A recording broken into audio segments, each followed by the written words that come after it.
Welcome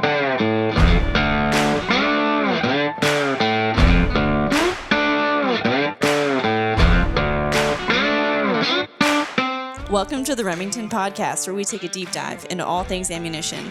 I'm your host, Audrey Mayes, and today I'm joined by Director of Rimfire, Jason Slinkard. Hello.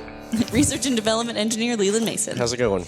And we're here to talk to you guys about 9mm, which is, probably arguably the most popular handgun cartridge out there. Yeah, definitely the most popular handgun cartridge, arguably one of the most popular in the world. I would say is the most popular handgun cartridge in the world, hands down. Yeah, all things considered. And sure. We here at Remington, we make a lot of 9mm, and we have a lot of offerings in it, so I thought we'd talk about it today. Heck yeah, might as Sounds well. good to me. Cool. It's one of our favorite cartridges, so. Yeah, I bought your handgun. It's true. Did. That is a 9mm, so I could shoot it. So let's you remember the club now. Yeah. Thank you. Actually, my first handgun was my baby Deagle. Yeah, and 45. Yep. But that's 45. I know. 9mm. It's not 9mm, so I feel like I'm an That's odd the out. American classic round, and this is the That's European. fair. That's fair. But this one took across all over the world. Fair. And I'll just say, even before we get into it, you bring up 45, but 45 and 9mm have had a very close interaction basically their entire lives. And honestly, they were very similar time and development as well. So Let's jump into what the history of 9mm is, Leland. I know that you know a lot about it. Well, 9mm was designed by George Luger in 1901 and put into production in 1902. Designed specifically for use in the Luger pistol. Made very popular in World War I and II by the Germans and a number of other countries.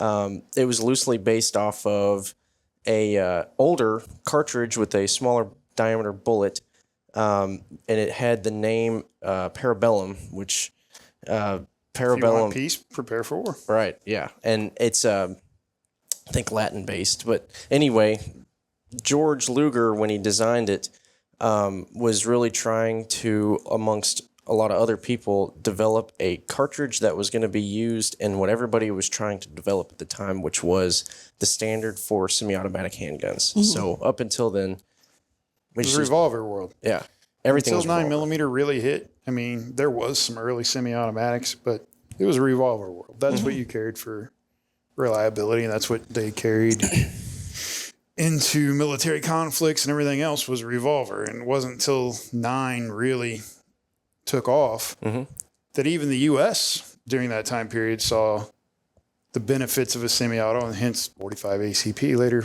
became the 1911. Yep. And that's really the genesis of that type of gun. I think between 9mm's design being and the way it's packaged, right? It's not a super large caliber cartridge for a handgun, right? It is, 35 caliber bullet. We think of like rifles, like, 308, 30-06, all that stuff. They're technically a smaller caliber, but the overall size for a handgun is really not that big. It's not that long. It's not weird. There's nothing about 9mm that's like very difficult to design certain things around. You can put a lot of it in a magazine. I was going to say, the key factor is you can put a lot of them in a magazine. Yep. You could shoot it comfortably because the recoil's not crazy. Nope. And you can shoot it reliably. I would arguably say that the 9mm is the most versatile cartridge in the world as far as just with all the offerings and everything else there is in it. Sure. You go from full metal jackets from training to duty rounds to frangibles to subsonics for suppressor loads. Some of the most... Just the guns. Look at 9 PC's carbines and how big those are now and everything else. It's... Oh, yeah. Just the sheer amount of guns, different designs of guns chambered in 9mm. It's a testament to its design, right? And you got to consider that, we've had throughout the time, especially after, like the Miami-Dade shooting, which I know we've talked before about, the introduction of ballistics gel and when people really started looking at terminal performance. There have been a lot of calibers that have come at 9mm and trying to replace that, do-it-all cartridge for handguns. And, you can argue success and and detriment to all of those. And some of them have been successful in certain areas and niche areas. But you got to think of it, Leland. Like I always say when I'm teaching classes or anything else, is, any round you choose has got pluses and minuses. Yeah. It really does. And when you're talking about what are you using it for, it's no different than nails. Mm-hmm. There's all kinds of different nails. Oh, absolutely. For different jobs. And that's what it is. And calibers and even the ammo selection you choose is the same thing. For every time you trade up, like when I was a police officer, we carried the 40 cal. Chief wanted the bigger round, and we carried the 180 grain. And but if you look at law enforcement right now, they're swinging back to the 9mm because of how easy it is to shoot and how added capacity. Added capacity, but honestly, for the most part, it's, in my opinion, it is more about theoretically teaching the officers how to shoot, because a lot of the newer officers coming on, they do not have the firearms experience a lot of the others. And 9mm platform is a very easy platform to shoot and to shoot well. Yeah. Once you get into 40 and up, the higher the caliber, the more felt recoil you're going to have. Mm-hmm. And so for impacts on target, 9mm is an easier one to shoot, and your hit characteristics go up with those. So if you're talking, like I don't like playing the caliber game where you have to carry this, you got to carry this. No, and each caliber. Honestly, you should carry the caliber that you can hit with consistently and that you're accurate with. Yep. And most of the time, that's going to end up being around that 9mm recoil range. It's going to be one that you can shoot reliably and comfortably and hit with. Yep. And because it does no good to carry a 45 if you hit with the first shot and miss with the rest of them. Sure, absolutely. Yep. And some people prefer the recoil impulse of a 45 or the platform. It all goes back to training at that point, just how much you practice. Yeah, that's right. Well, going back to the history a little bit, why was 9mm created? Like, what hole in the market was that filling? Other than, obviously, you said the revolver semi-automatic movement. That was pretty much it. I mean, they were looking for a serviceable round that a soldier can carry a good number out. That's benefit. I mean, it's all about practicality. I mean, up to now, you can carry a magazine. It reloaded faster than a revolver. And you can carry multiple magazines in a smaller, easier way than carrying 50 rounds of loose ammunition all over you. You're going to refill the cylinder for. So, yep. I think people were, and like we still are today, always searching for better terminal ballistics, and then, of course, better packaging, right? 9mm is not perfect, but it was good, especially for the time. And I think people really started to see the benefit of, terminal performance. This is about the same time period where people were really starting to do a lot of ballistic investigation about terminal performance. If you're interested, you should look up how they determined the effectiveness of 45 ACP. Do your research. It's pretty interesting. Okay. Very, very old, it's just what you would expect. But anyway, about that time, people were starting to see the benefit of consider less than 50 years before, we were shooting lead balls out of black powder revolvers, right? 50 years. It's literally your grandpa's generation. Right. And we started to see the benefit of expanding bullets and rifles, right? Especially at the turn of the century. So people were really starting to develop these cartridges that were designed to facilitate those, technological inventions and improvements, and that carried all the way to now. We're still making 9mm, right? I carry 9mm because for me, like Jason was saying, I just think that the benefits and the performance of that cartridge fit me the best, and a lot of people agree and disagree, of course, but it facilitated kind of the new entry of center fire pistol ammunition. It's like I said, it goes back to, you can shoot it in plus P, you can get it in regular, you can do hollow points, there's all kinds of different variations to where you choose what you're using for that. It's one of the cheapest cartridges to buy. So by nature, if it's cheaper, you'll practice more with it. Yep. You know, that's another. Honestly, that's another major concern of law enforcement. You could buy a lot more of it. Your guys get more range time with it. And with modern bullets and modern ballistics, I mean, the 9mm performs at a levels that it's never has before. Yeah, it does. Like anybody, you know, and it's the same for all calibers. Some people get really, you know, bent in hairs about like, you know, 9mm, 40, 45, you know, 30 super carry. They're all incredibly effective. Sure. Right. I mean, absolutely effective. Very much going to get the job done. It's really just if you like ballistics information, you like to look at that and you like to know your product, it's good to always do your research and figure out what you like the best. But, yeah, and it's hard to beat the fact that, you know, like every ammo manufacturer that makes centerfire ammo is probably making a 9mm. Oh, yeah, for sure. It's very easy to find on the shelf if you're a new shooter. I don't think that you're ever not going to be able to find it, to be honest with you. Oh, no. Maybe not in the specific load that you want, the specific brand, but there's always you'll going to be have some kind of offering in a 9mm gun out there. Sure. Yeah. Sure. I wanted to talk a little bit about plus P. You know, you brought it up. So plus P means plus pressure, right? Can you explain what that means? Well, you'll get a lot of guns. Plus P came around a while ago, and you'll get a lot of people who'll say, well, what's the benefits of plus P? Why do we want it?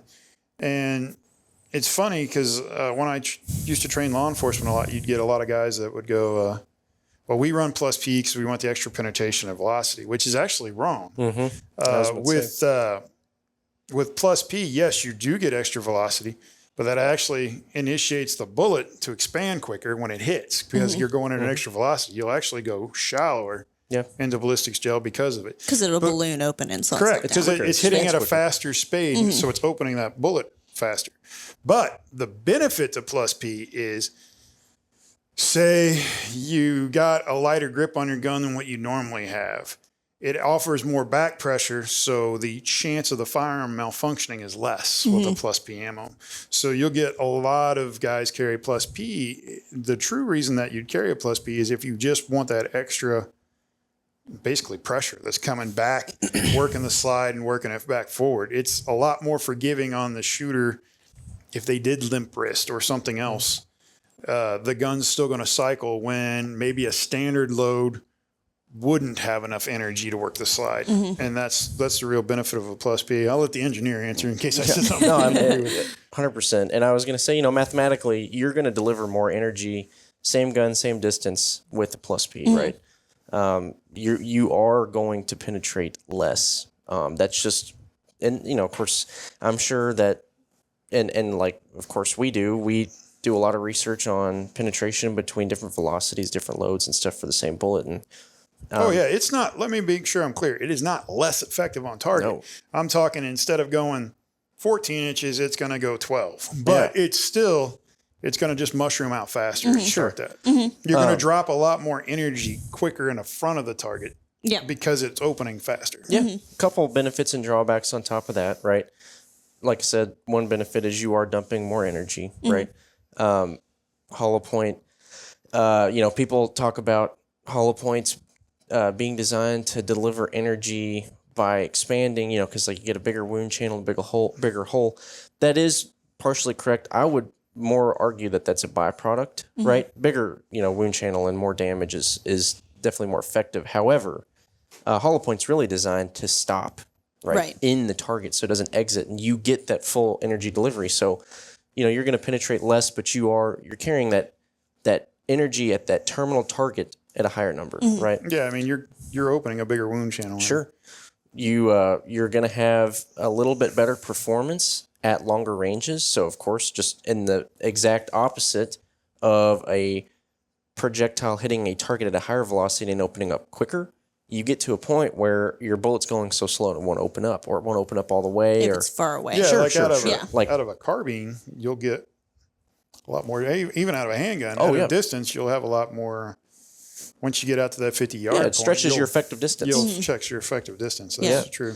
So there's that, right? And some people prefer that, right? There's a lot of arguments about 9mm versus other handgun calibers, and that it is a little faster per round, right? So you can keep a little bit better, flatter trajectory out to longer ranges, which, you know, you can argue the benefit of that in a handgun, shooting at the long ranges is difficult.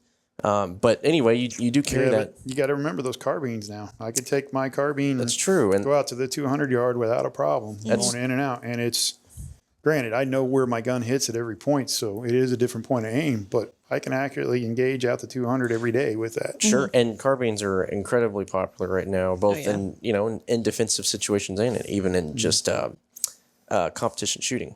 Some drawbacks are you do get a little bit more recoil, right? So while it does help cycle the firearm, you're going to notice it. I mean, you can load up a mag for somebody with standard pressure, throw a 9mm in there and say, shoot it and tell me which one's in the plus P. And then I think I said 9mm, but you know what I mean? Yeah. Add in a plus P and they'll know, right? It's not like, oh my gosh, it's a 44 Magnum now. It's Well, no, it's not that, but it's definitely it's a different push. Sure. Just a little more twang to it. Yep. And, I will just say that it is important to know what your firearm can handle. Not all handguns are rated for plus B, especially and not the older ones. Not all carbines either. I know a lot of blowback carbines are sometimes iffy if they can or can't. So going off of that, 9mm by SAMI standards is held to 35,000 average pressure, right? PSI. Plus P is not too much more, but it is enough to be statistically significant at 38,500. So there is a difference. That's why you can and can't shoot that in certain firearms because, of course, firearm can handle certain pressure and then some. So you're not right at that limit. But it's just they want to maintain that you have a safe operating limit of pressure within your gun. So, but yeah, there's just benefits and drawbacks. I think if I could just say one thing to that is that if you're looking for a specific load, you ought to do your research. Look at ballistics data. Organic ballistics gel is what you should be referencing when you're looking for penetration, expansion, weight retention data, all that 100%. Kind of stuff. And that's going to tell you like, hey, you know what, this load it does great as a standard pressure load, 15 inches, right? 12 to 18 standard, 15 inches plus P. I'll drop down to 13 and a half or whatnot, but I'll get a little bit more range or I like the thought of delivering a little bit more energy, then I'm going to use that, right? Just good customer research. We always promote that. So yeah, and we use 9mm for a bunch of different things. I mean, you use it for plinking. There's competitions. You use it for home defense. You use it for paper shooting. You use it for indoor ranges. Yep. And we have a type of 9mm, like bullet type, for all these different uses. We have a lot of them sitting right in front of us, but can we talk, we've talked about before, Leland, you and I, hollow points, home defense. Yep. Full metal jackets, probably plinking. If you're in an indoor range, you shoot a lot at close ranges, maybe leadless, maybe frangible. Yeah, or lead-free option just to limit the amount of lead exposure you get just naturally through shooting firearms, which is it's just part of it. Frange, we used that a lot when we did shoot houses and things. We use frange. Yep. When you're in really enclosed environments. Yep. So like law enforcement training, basically. Yeah. So let's talk about a little bit like what offerings we have sitting in front of us. So, HTP first, I guess. Yeah, sure. Here you go. You can van it. Yeah. Vanna White. Yeah. I do know who she is. Obviously, we grew up watching Unfortunately. Another old comment on White me? is. Yeah, You're making another old comment. Yeah, We're killing you today, but if I didn't make an old comment, you'd make a young comment. So there you go. You whippersnapper. So HTP is a jacketed hollow point. Vanna does it like this. Okay. There, up to down. There you go. There you go. We have some sitting right here. Can you tell us a little bit about why this is good stuff? Yeah. So HTP is primarily aimed at the shooter who is very conscious about their self-protection, wants to get into either concealed carry or self-defense, but maybe doesn't want to spend as much as our most premium offering, but still get very good performance and very good value. It's definitely our best value hollow point. So I've shot it. I've shot the different weights through multiple different barriers, and I can tell you that it's good stuff. It functions well. It's just it's a good round. It's nothing super fancy, right? It's not bonded. You don't have your nickel plated shell, and of course, there's a lot of development that went into it with the way that the jacket's cut and the way it expands and retains its jacket and core together through multiple barriers. But it's just a good, reliable hollow point that'll give you good terminal performance on a budget. So, for us, that's our offering. Mm-hmm. If you wanted to step up a little bit, right, you want all the stops Remington can bring you.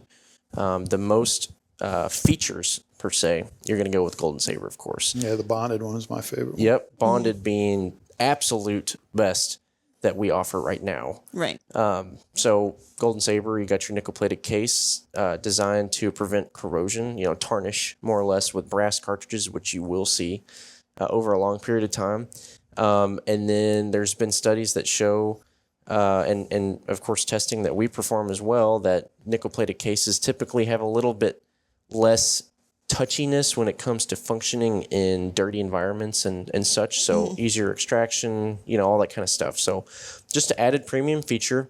Golden Saber is what law enforcement, right? It'd be most more of the time. law enforcement. Yeah. Yep. So just a quick fact about Golden Saber. It was designed back in the late 80s, and it was one of the first, two others actually are within our sister companies, that were hollow points specifically designed for 9mm to pass the FBI barrier test. Mm-hmm. So it was like, when we talk about you set a standard to meet, Golden Saber was purposely built and designed to beat that, right? Yeah. And pass that. Mm-hmm.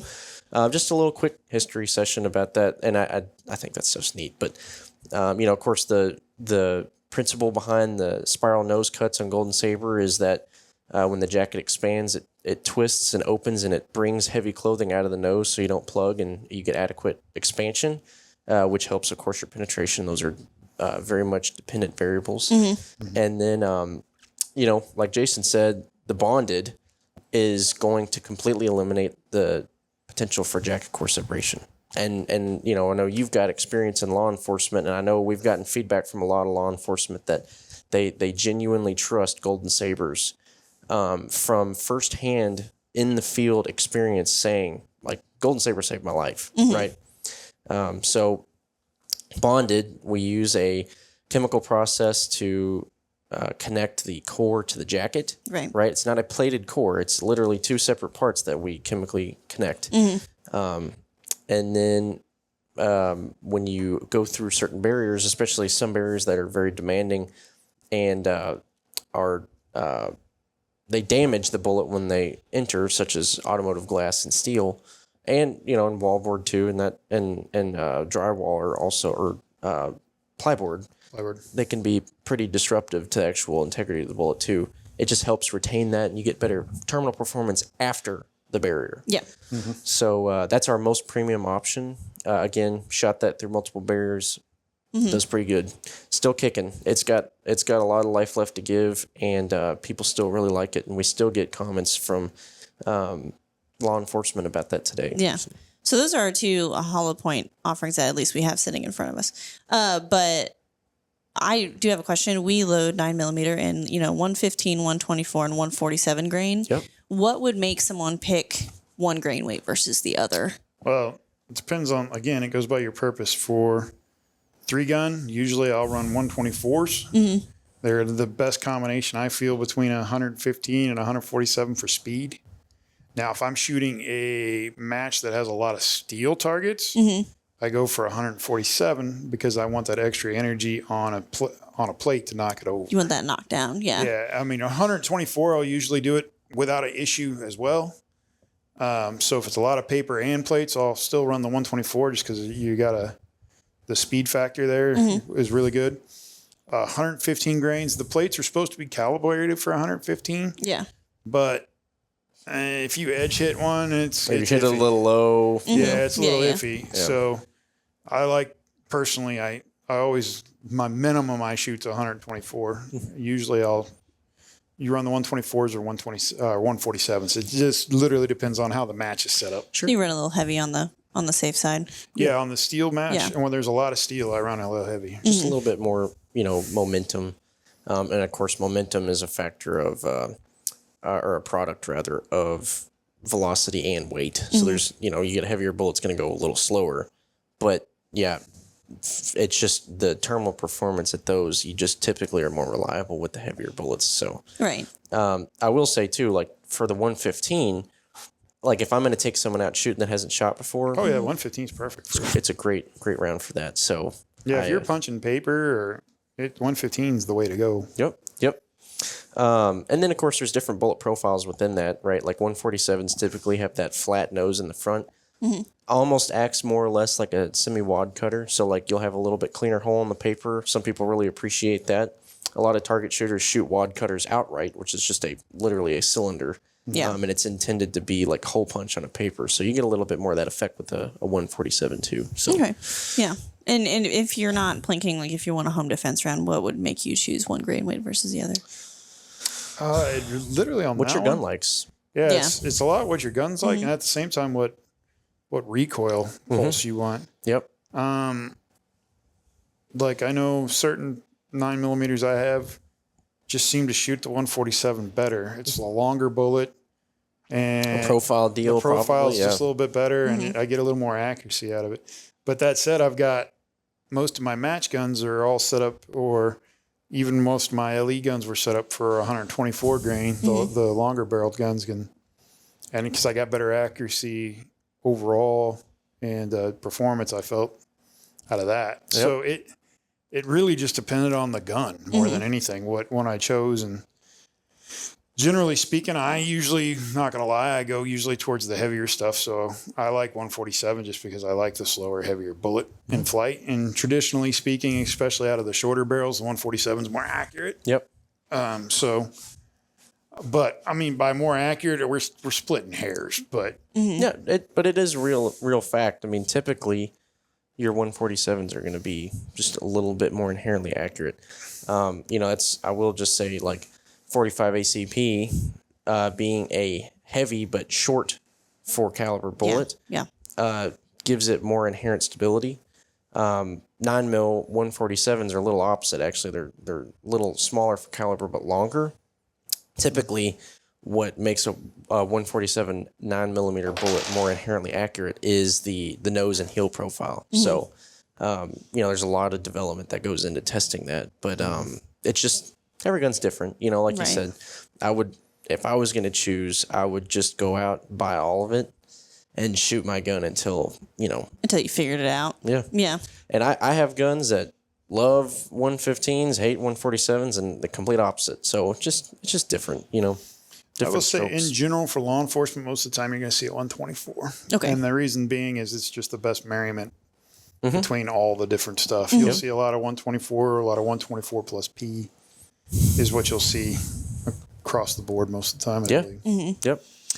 Yeah. So let's move on to like what's next here. We have UMC full metal jackets sitting right here. Yep. And these are like, you want to buy bulk and have a round. Oh that's yeah, these are just training rounds. Yeah. These are ones that you'll use time and time again at the range, just going out and practicing or whatever you want to do. Yeah. Yep. Yeah, and we offer multiple grain weights and obviously, of course, multiple velocities, right? So if you like the lighter, faster, we've got that. And then in multiple offerings too, we've got the 124s and then the heavier, slower 147s. So you can pick, oftentimes one thing that's nice, but not a total, changeover is that if your gun seems to like a lighter for caliber or heavier for caliber bullet and load, whatnot in the cartridge, then that's typically indicative that it's probably going to like that in a defensive load. Obviously, your hollow points are going to be more expensive. It's a little harder to buy that and shoot it in large quantities. So if you can find one that matches a similar load, which of course we make offerings in multiple different grain weights for the other Golden Saber and HTP and a couple other options we have for soft points and whatnot, then you can pick that and test that and break your gun in more and get used to it that way. So yeah, I would say, if I'm going to take, say my mom and my sister out to the gun range, maybe they haven't, shot a lot of handguns in their life, I'm going to pick up, a whole case of UMC. Yeah. Oh, yeah. And honestly, if you're taking new shooters out, you do the 115 grains. That way it's the lighter recoil. It's easier. And we offer a subsonic line as well for multiple different calibers. 9mm is included in that. And I've shot it. And if you've got a suppressed 9mm, a lot of people like that, especially in PCCs nowadays. Yeah. It's a great offering for that. It uses our F&EB bullet. So we basically designed the bullet so that you are limiting the amount of, or basically completely eliminating any airborne lead created by the bullet, right? So when you look at our F&EB bullet, you're seeing that open top on the projectile, but that's not exposed to any of the propulsion gases or any of the obturation necessarily in the barrel. So, lead is in studies has shown not to necessarily seep into your skin, but it's more of ingestion or like if it gets into open wound or whatnot. So you're limiting your lead exposure that way. So that's just one byproduct of, like suppressor line and then, or suppressed line. And then, of course, we have a couple other offerings that utilize that projectile style. So kind of a little proprietary thing to Remington. Yeah, we also have a UMC leadless. That's right. We have one. It's still in development, but very close. Has been released. Just touching up a few little things, making sure it's ready. And essentially that is a completely lead-free bullet. So that is for the consumer who's going to be going to those ranges that, they have a concern that there's going to be a lot of lead exposure. Of course, those ranges have ventilation. There's regulations on that. But it's just in another effort to limit your exposure, or if you're shooting in a confined space outside. Like I know some people in action pistol like frangible or typically your frangible. The reason I say that is typically your frangible rounds are lead-free, but then also our lead-free optioning entirely, which is that leadless round. So it's going to have a lead-free primer, right?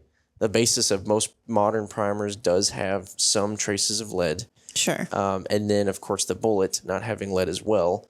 No matter how deep your rifle engraves it, or no matter how hard it hits a target and sends whatever it's is made of inside of it into the air, you're not going to get exposed to lead. So that's just one more added feature to that. Another product line, another product option for consumers. So especially people who shoot a lot of indoor targets, like you said. Sure. Oh yeah. So and also for the viewers out there, we're going to have another podcast completely about frangible ammunition. Oh yeah. There's plenty to talk about there. Yeah, there's so much to talk about in frangibles. Yeah, Leland will really break apart in that one, won't he? He will. Oh my gosh, yeah. Wow, dad joke. That was dad joke maximum. Another old man comment, huh? That's funny.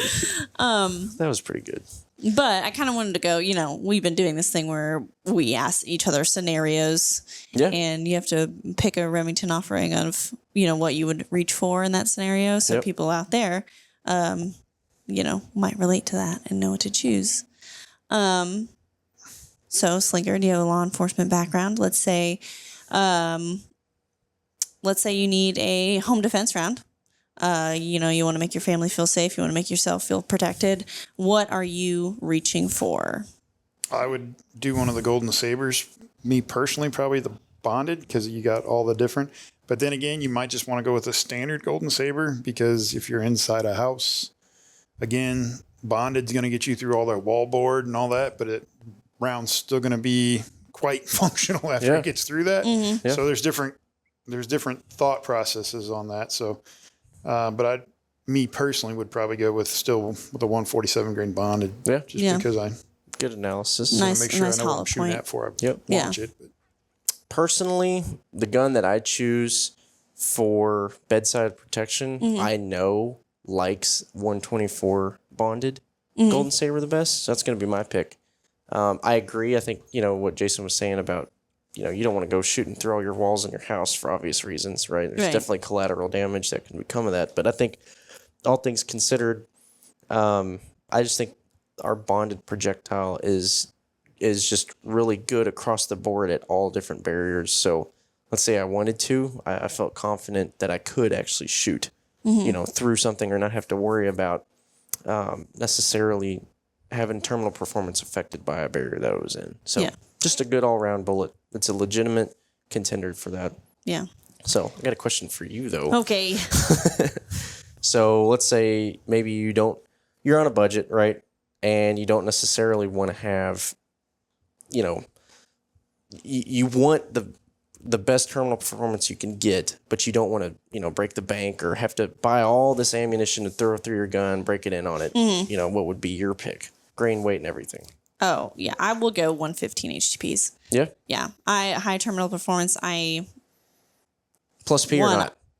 Because we have both. Yeah, I would go plus P. Yeah. Yeah, my handgun, likes plus P. Sure. Yeah. Yeah. We get good performance at actually both offerings. I think either of them are very, very capable rounds. It just depends on what your gun likes or what you prefer. Yeah, and I like, the idea of less penetration, more expansion, because you are in that indoor, you don't want it to over-penetrate to the walls, so sure. plus P is a good offering. And H2P, I'm always balling on a budget. Yeah. So that's what I'm reaching for sure.